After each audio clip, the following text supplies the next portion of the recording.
ceritanya? Nggak tahu, tapi itu bilang kan nggak kena. Oh, dia ikut-ikutan juga salah satunya? Iya. Oh, gitu. Telah lagi itu suaranya. Minta keterangan ke dia. Itu beda pasti. Dia berbelit-belit, dia yang lakuin. Dia ngapain Vina? Dia ngapain Vina? Ikut pukulin, ikut perkosa. Kalau kesurupan nggak seperti itu, teman-teman. Orang yang arwahnya sudah meninggal, itu memorinya sudah terputus saat dia meninggal. Peristiwa atau perkembangan zaman setelah dia meninggal, dia nggak akan tahu. Kecuali ada yang memberitahu. Nah, yang memberitahu pun itu hanya sebatas apa yang diberitahukan orang tersebut. Secara detail dia nggak akan bisa tahu. Lah, di dalam kesurupan Linda tadi kan menyebutkan yang ada kaitannya dengan akunnya Black Pepper ya, kalau nggak salah ya. Entah Black Pepper, entah apa itu ya. Itu kan kejadian di zaman sekarang.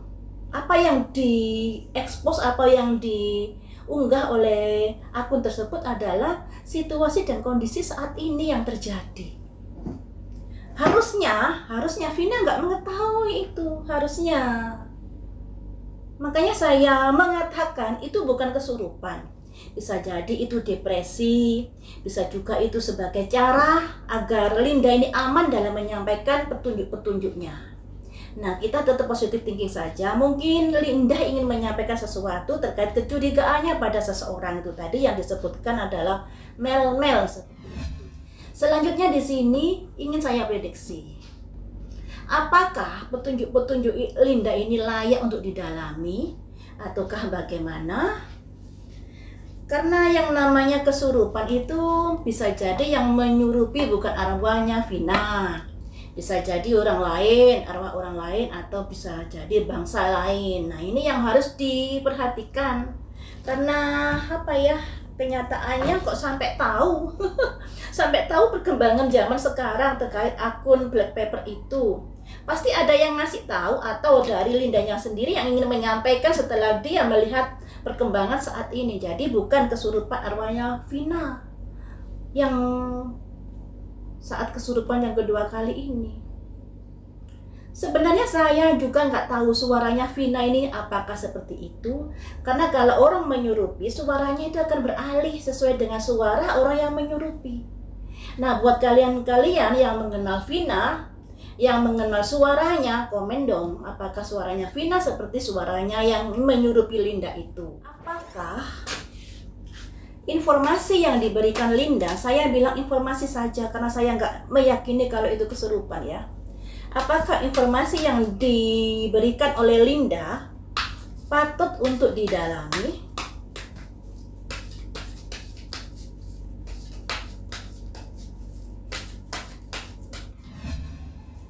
Ada simbol solitude, kesendirian, rahasia yang terpendam. Jadi ya patut didalami karena ini adalah sebagai pembuka rahasia-rahasia yang masih carut-marut saat ini ya. Ada solitude, kesendirian atau sesuatu yang rahasia yang tersembunyi yang mungkin Linda mengetahui di sini. Kemudian ada petunjuk apa lagi? Apakah dengan mengetahui rahasia itu dari Linda, rahasia maksudnya maka kasus ini akan bisa terang benderang? Stillness masih abu-abu, keheningan, kesunyian yang artinya masih berselimut kabut sekalipun Linda sudah memberikan informasi terkait Mel. Ternyata masih abu-abu di sini, nggak begitu membantu ternyata. Sekalipun dari Linda keterangannya harus didalami. Mengapa begitu? Karena ada purifikasi yang artinya harus ada pembetulan di sini terkait dari apa yang sudah terjadi saat ini. Nah, berarti kalau ada purifikasi ini ada sesuatu yang nggak beres terkait dari pengungkapan kasus ini. Ya, harus ada pemurnian, harus ada pembenaran, pembetulan terkait dari pengungkapan kasus ini. Jadi ketiga kartu ini diartikan seperti ini. Linda masih menyimpan sesuatu misteri yang dia ketahui. Tapi ketika misteri itu nanti diungkap, ternyata tidak begitu membantu kasus ini karena ada sesuatu tabir, karena di sini ada stillness-nya teman-teman. Keheningan, kesunyian ini melambangkan adanya sesuatu yang masih berkabut. Nah, kabut-kabut inilah yang harus dimurnikan. Di sini ada simbol rain. Kabut-kabut inilah atau hal-hal yang menutupi kasus ini harus dibersihkan dulu.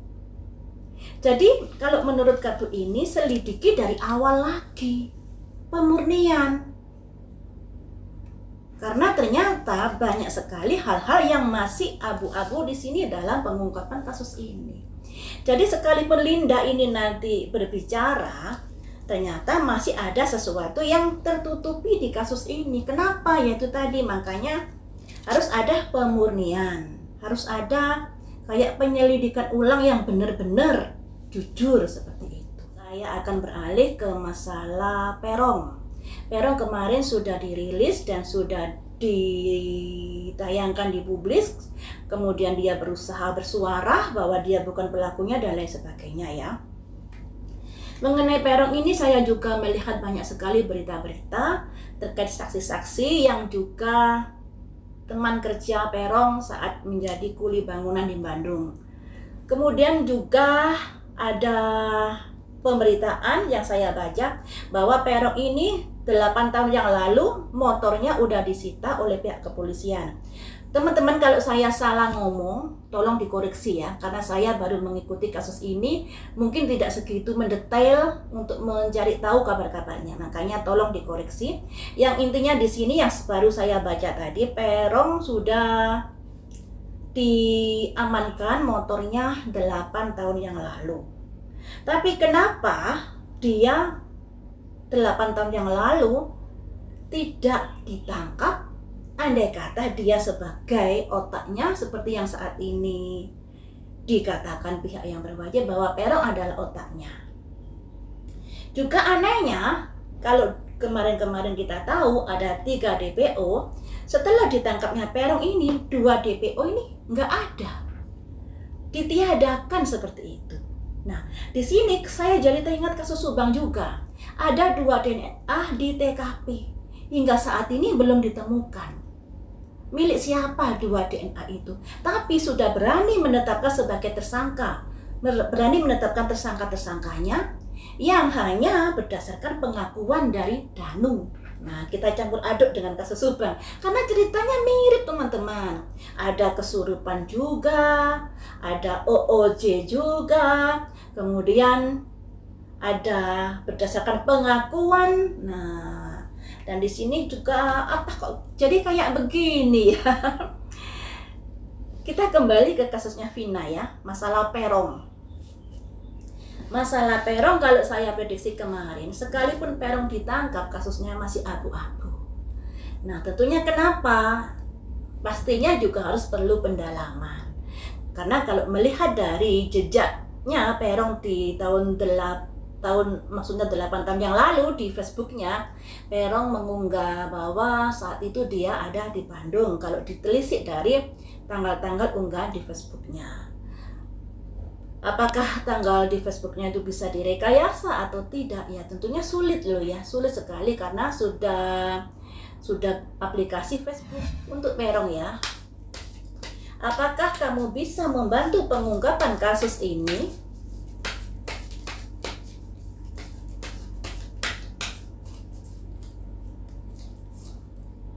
Trik carry, ada tipu daya di sini.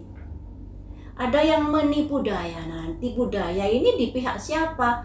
Pihak Peron kah atau pihak yang salah tangkap kah? Mari kita gali karena di sini ada simbol tipu daya, teman-teman. Atau bisa juga Peron merasa tertipu atau merasa ada sesuatu yang sudah menipu terkait dengan ditangkapnya Peron ini. Entah Peronnya yang berbohong ataukah pihak kepolisian yang salah tangkap ya. Selanjutnya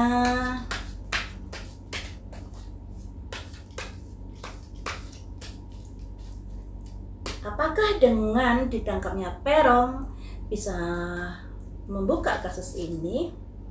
Wisdom, ada kebijaksanaan. Ini bagus ini kartunya ya. Setelah ada trickery tipu daya, ada kebijaksanaan. Kebijaksanaan dalam hal apa?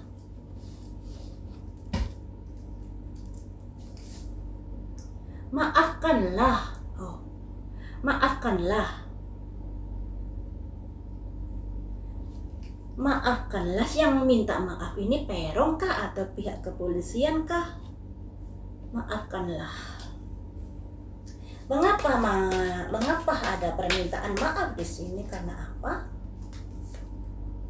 Miracle, ada keajaiban, ada kemujuran, kemudian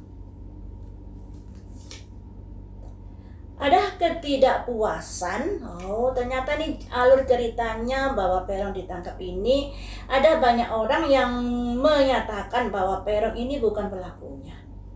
Kalau dilihat dari fotonya Peron yang sudah pernah saya unggah di thumbnail YouTube saya, memang berbeda. Dari dagunya, rahangnya aja sudah berbeda. Kemudian dari telinganya, kalau Peron yang ditangkap ini tidak ada lubang tindikannya. Padahal kita saja saat bayi ditindik, kecil sampai dewasa, sampai saya tua saja, sekalipun saya nggak pakai anting, masih ada lubang tindikan di telinga. Nggak tahu ini kenapa Peronnya ini tidak ada lubang di tindikannya. Nah, itu juga perlu didalami loh ya. Jangan sampai salah tangkap. Kemudian ada satu kartu lagi yang akan saya ambil di sini terkait dengan Peron. Perseverance, ketekunan. Nah, kalau dilihat dari kartunya Peron ini ada simbol trickery. Trickery itu tipu daya, tipu-tipu, kebohongan. Membohongi orang. Nah, membohongi orang ini untuk apa? Karena ada sebuah kebijaksanaan. Ada simbol wisdom, kebijaksanaan yang sudah diambil. Kemudian di sini juga ada permintaan maaf. Kenapa minta maaf? Nah, herannya di sini ada simbol miracle, teman-teman. Ada simbol miracle atau simbol keajaiban di sini. Dimana kita juga tahu setelah Peron ditangkap ini banyak sekali yang tanda tanya, netizen tanda tanya, apakah tidak salah tangkap di sini? Tentunya kita harus dalami lagi atau harus kita menunggu dari persidangan kalau masalah itu ya teman-teman. Cuman di sini ada miracle, juga ada complacency, ketidakpuasan. Tapi di sini ada perseverance, ketekunan. Dari keempat kartu ini saya bisa mengartikan bahwa ada sesuatu yang salah di sini karena adanya permintaan maaf. Nah, ada yang salah karena sudah melakukan tipu daya, penipuan, kebohongan. Nah, saya ambil lagi kartu di sini.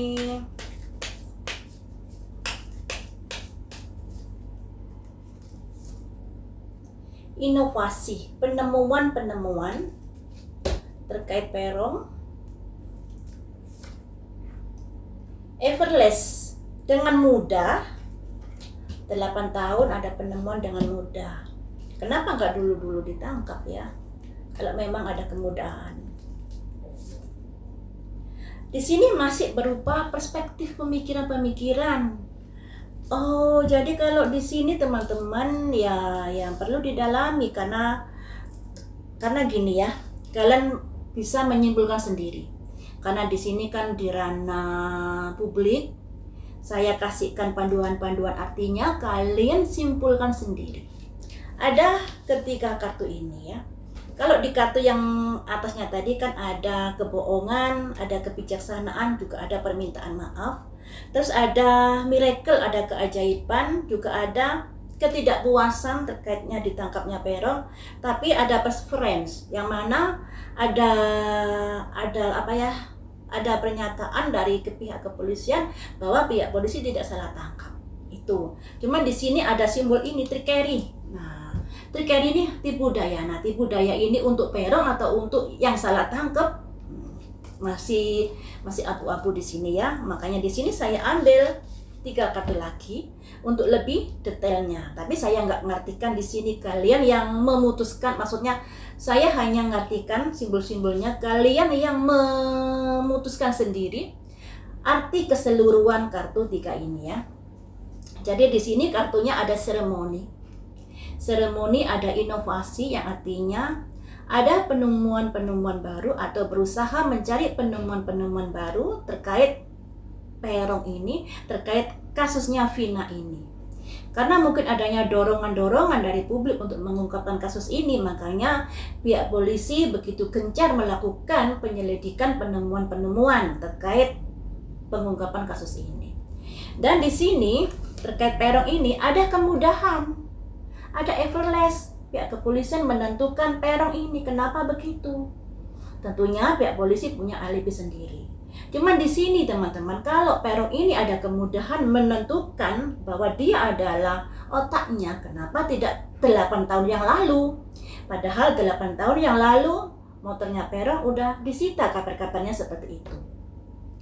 Nah, kenapa baru sekarang? Bahkan sekarang dinyatakan sebagai otaknya. Juga 2 DPO dinyatakan nggak ada. Nah, inilah yang membuat kita menjadi bingung memikirkan kasusnya Vina ini. Kenapa perubahannya begitu cepat? Kemudian setelah itu ada simbol perspektif pemikiran yang dilambangkan ada lorong hitam dan lorong untuk menuju cahaya terang ini. Yang artinya masih perlu pendalaman lagi terkait Peron ini. Terkait Peron ini masih perlu didalami. Jadi kenapa nggak dulu ditangkap kalau memang Peron adalah pelakunya? Kenapa baru 8 tahun ditangkap, dan nangkapnya juga mudah. Mudah banget di sini. Makanya di sini siapa sih yang bohong di sini? Karena di sini ada simbol tipu daya loh ya. Tipu daya, kebijaksanaan dan permintaan maaf. Ini. Setelah itu untuk Peronnya ini ada penemuan-penemuan baru karena adanya desakan dari masyarakat. Kemudian penemuan baru itu ternyata dengan mudahnya menentukan bahwa Peron adalah pelakunya. Tapi di sini masih ada perspektif pemikiran-pemikiran. Nah, pemikiran-pemikiran. Tinggal pihak kepolisian bisakah memiliki bukti bahwa Peron ini ada keterlibatan di kasus Vina? Dan dari pihak saksi-saksi Peron ini bisakah membuktikan bahwa Peron saat itu sudah bekerja bersama mereka di kuli bangunan di Bandung?